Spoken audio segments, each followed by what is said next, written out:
namanya Isa. Terus Maria, Bunda Maria di Alkitab, sementara di Al-Quran Maryam. Terus yang di Abraham di Alkitab Abraham. Baik, saya jawab ya Bang ya. Baik, saya jawab. Ya. Bisa saya jawab Bang? Begini. Sebenarnya yang mana yang duluan? Baik, begini Bang.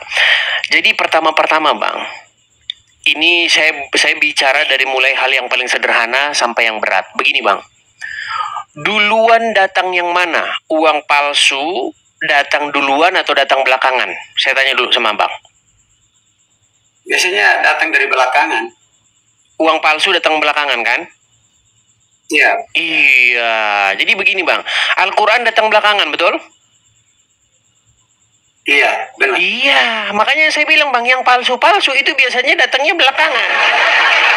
Setelah yang asli keluar, nah dibikinlah palsunya, tiruannya datang. Jadi begini Bang, di dalam Bible, di dalam Alkitab, tertulis sebuah informasi yang bunyinya begini, bahwasanya akan banyak pemberita palsu. Artinya akan ada Injil-Injil palsu, akan ada Yesus-Yesus palsu yang diberitakan. Ya. Jadi saya kasih Anda contoh, nama Anda Bang Pucong, ya. Ya. Bayangkan, ada yang menginformasikan bahwa Bang Pucong aslinya lahir di mana? Saya di NTT. Oke, kalau Bang Pucong yang asli lahirnya di NTT kan? Sekarang begini, ya. Ada Bang Pucong tapi lahir di Arab. Nah, makanya Bang Pucong yang lahir di Arab ini sudah pasti Bang Pucong versi KW atau palsu. Nah, begitu juga dengan Yesus Bang. Jadi Yesus yang asli itu ada di dalam Injil. Nah, sementara Yesus palsu lahirnya di Arab, Bang, Arab. Gitu. Jadi saya mau beritahu kepada Anda, apa yang tertulis di dalam Al-Quran, kalau orang Islam mengatakan itu Yesus, maka kita pastikan, kita simpulkan itu Yesus palsu. Begitu.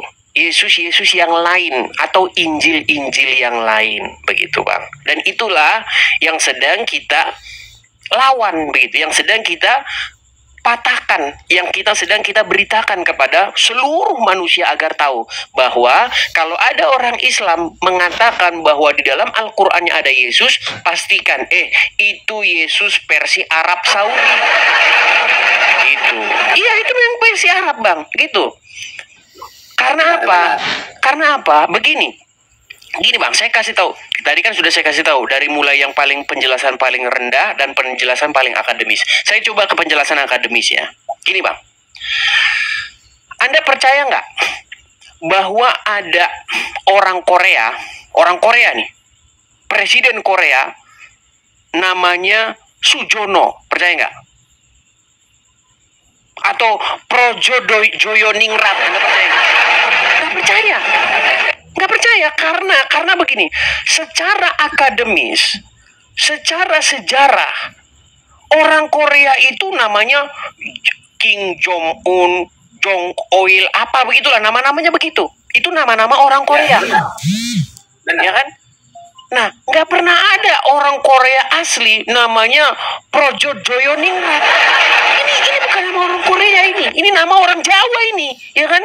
Terus orang Batak Bang, orang Batak zaman asli, orang Batak asli itu namanya misalnya Hasudungan, Binsar, begitu. Itu nama orang-orang Batak Bang.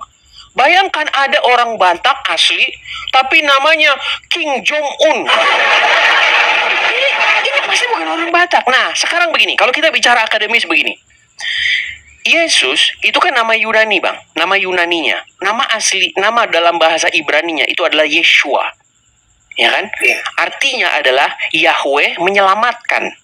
Itu makna namanya dikaji, ditinjau dari bahasa Ibrani. Betul.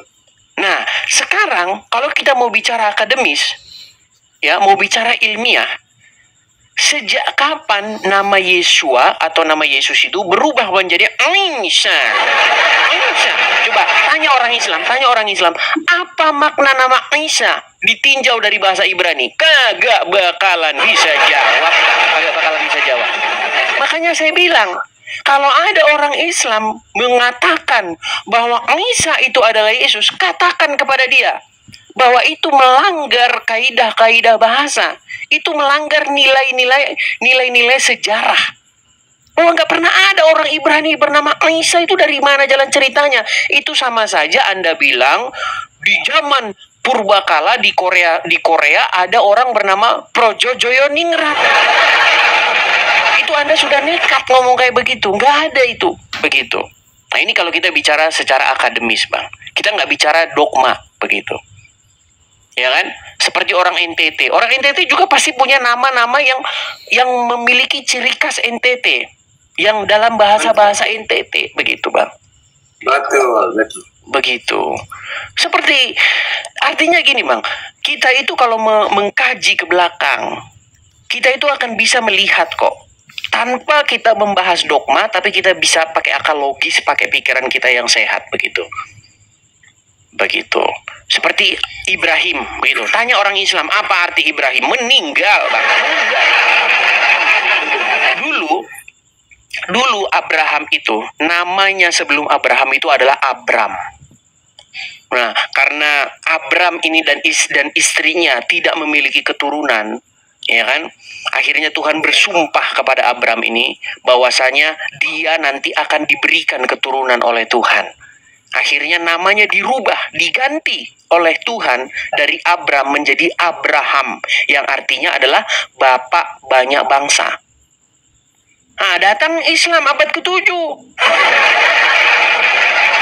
Namanya Ibrahim. Coba tanya sama orang Islam, apa arti Ibrahim? Meninggal dunia. Gitu, Bang. Sama seperti nama itu, Bang. Zaman dulu, sebelum kalau zaman sekarang kan beda ya, Bang, ya. Orang kasih nama itu tapi nggak ada artinya. Kalau zaman dulu itu orang tuh kasih nama ada maknanya, Bang. Ya kan? Iya. Betul. Ya kan? Seperti orang Jawa memberi nama Suprapto, ya kan? Itu ada artinya. Ya kan? Kemudian Jaka, itu ada artinya. Gitu. Nah, begitu juga orang-orang Ibrani pada saat itu, dia memberi nama itu ada artinya. Yeshayahu, Yeshua, ya kan?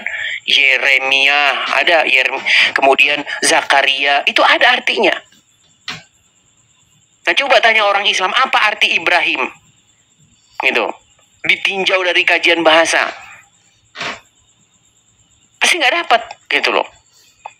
Kemarin apa arti Israel? Ya, orang Islam sampai sekarang tahun 2025 nggak tahu Israel itu apa. Nggak tahu. Adi Hidayat harus nyolong dari Bible. Iya, Adi Hidayat itu sampai dia harus ngais-ngais dari Bible itu arti Israel itu apa. Felix Yao beda lagi. Ya, makanya saya bilang, Bang, saking lengkapnya Al-Quran, saking begitu lengkapnya, Adi Hidayat sama Felix Yao harus ngais-ngais dari Bible. Korek-korek, tahu macam ayam cari makan itu, krek-krek-krek. Nah, ini begitu ngais-ngais. Itu kelakuan orang Islam kayak gitu, Bang. Karena saking lengkapnya kita mereka, gitu. Seperti itu, Bang.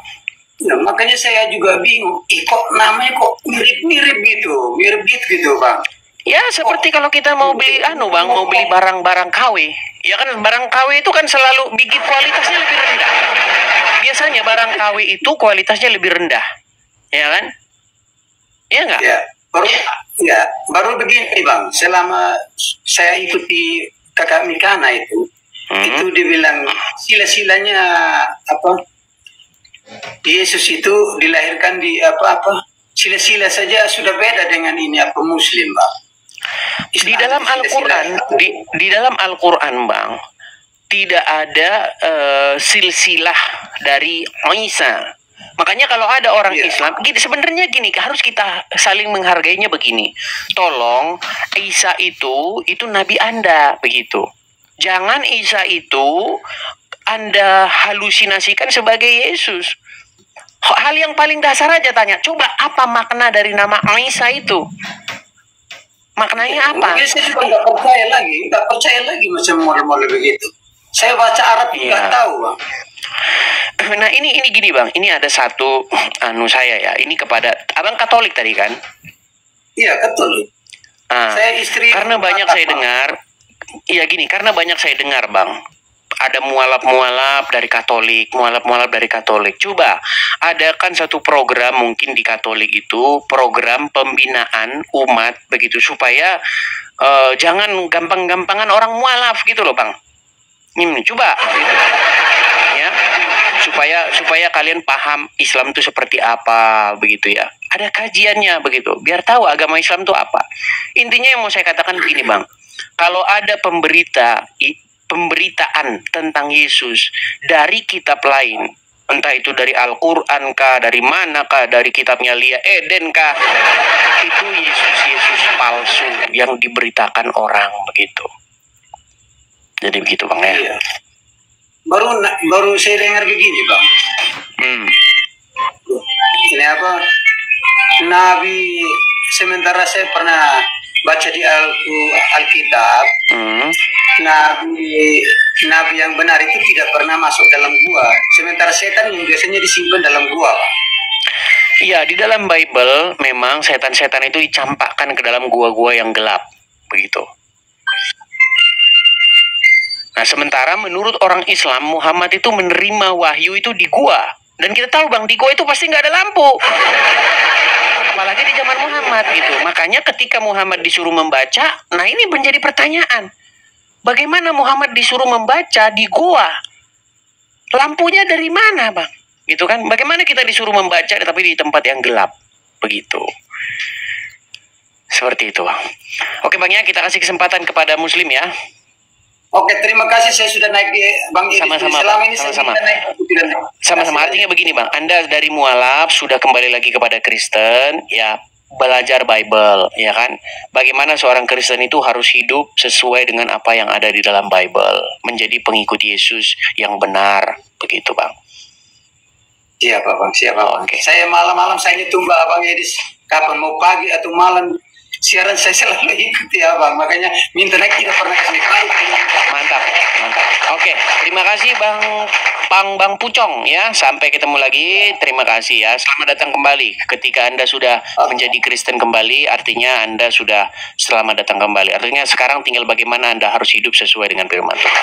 Begitu Bang ya? Saya turunkan ya Bang ya. Oke.